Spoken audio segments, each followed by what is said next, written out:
తెలిసిందంటే అనర్థం సంభవిస్తుంది. మీరు అసురు జాతి కాబోయే మహారాజు. మీరు విష్ణువుని పూజించడం సవ్యం కాదు. నేను అసురుణ్ణి, కానీ భక్తికి జాతితో సంబంధం ఏముంది?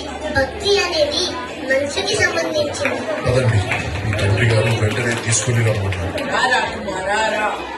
రాబోయే కాలంలో ఆ సింహాసనం అధిష్ఠించారు. అసురుల జాతి భవిష్యత్తు నీ చేతిలో ఉంది.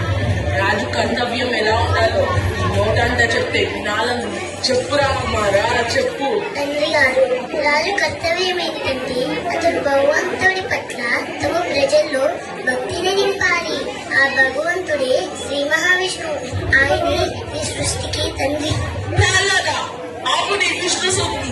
ఇకపై నీ నోట నుంచి ఆ విష్ణునామం పలుకుకోడు. నీ తండ్రి అయిన నేనే ఈ సృష్టికి భగవంతుడిని. మర్చిపోయావా? ఆ విష్ణువే మన శత్రువు.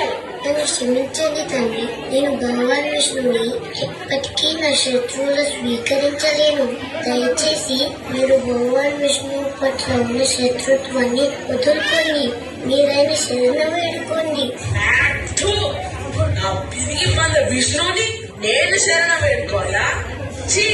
నీ చిన్న మరణం గురించి నీలో ఎలాంటి వేదన లేదా?